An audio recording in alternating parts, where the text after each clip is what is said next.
These are quotations from the Council of Europe website. All competence is valued, regardless whether gained inside or outside formal education. So whether you learn this language in school and get a formal qualification for it, or whether you have learned this language while you were staying abroad and you have no formal, you have no qualification, let's say. So all language learning counts. All language learning is welcome and valued. The European language portfolio is the property of the learner. Now, what does that mean? Of course, it's my property. If I buy it or if I download it from the internet, it's my property. It belongs to me. But this is more than that. It means I, as a language learner, can document what I can do in all the languages I know. And I, as a language user, select the materials that I would like to put into the portfolio in order to document my proficiency. And it is linked to the Common European Framework of Reference for Languages.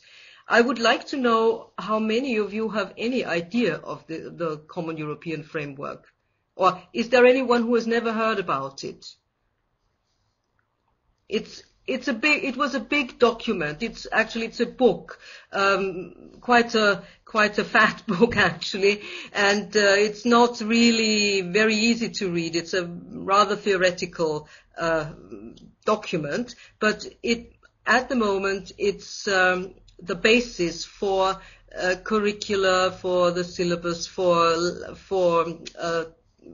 textbooks, for course descriptions, for almost anything to do with language learning now. Every ELP has got 3 obligatory components, 3 parts. Although it's one thing, of course, but it has these three components. It has got the language passport, which is just a document. It's a document like a passport, which summarizes the owner's linguistic identity, his or her language learning and intercultural experience. And it also records the learner's self-assessment in a very condensed form. The pedagogical tool, let's say, is the language biography. The passport itself, I mean, yes, you can document what you can do in the languages. Thank you for the link, Heike.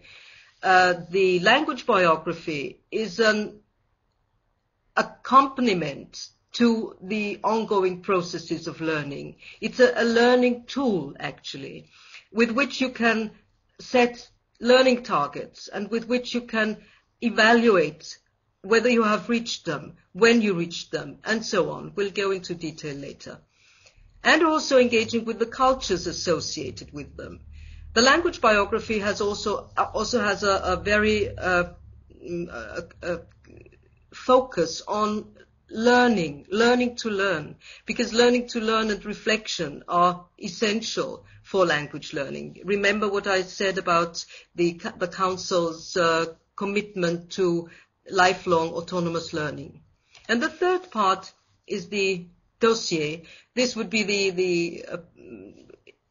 the portfolio part, actually, where you can collect things, like an artist collects paintings in his portfolio in order to show what he can actually do or what she can actually do.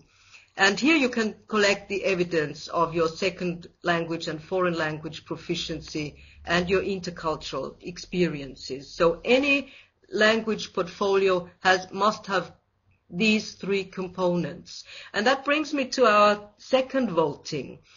In order to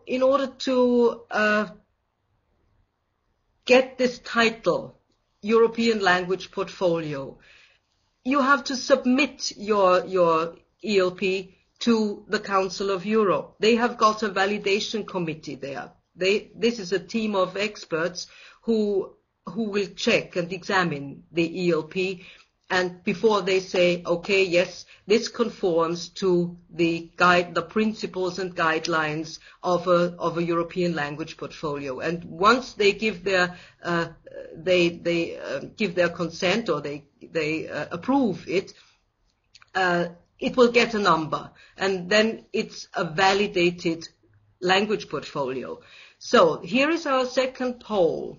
How many, what do you think? How many validated ELPs are there at the moment? 23, 155, 97, 27, or 83?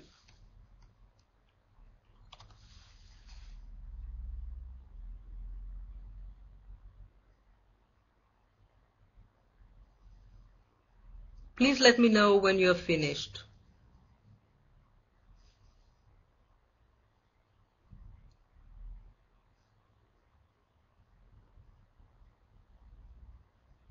Finished?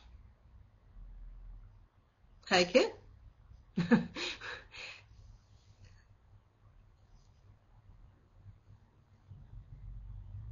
Finished. Good. Then let's close the voting and let's see the results. Oh, interesting. Now, this time just one answer is correct. The correct answer is number 3. 97. Yes, that was the majority at least. There are 90s at the moment. That was last time I checked out the Council of Europe's website. It said 97 language portfolios. That means, of course, there are. If you think there are 47 member states and not all of them have developed their own language portfolios, that means that some countries have been very productive and produced more than one, of course. Austria's, for instance, let me give you an example. Austria's got, I think, 8 validated, and they're ELPs, and there will soon be one more, hopefully. We have 3 national ELPs and several regional ELPs. Yeah, let's go back to the slides. Now, the 3 obligatory ELP components: passport, biography, dossier. Part 1, the passport.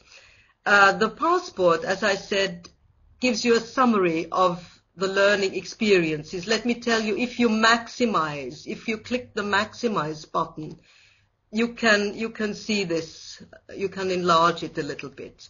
So here you can see grids where you can document your language profile. Here is an example. On the left side, on the vertical axis, you have the skills, 5 skills, namely, you can't see that very well, but I'll show you a larger illustration later. You have got the skills: listening, reading.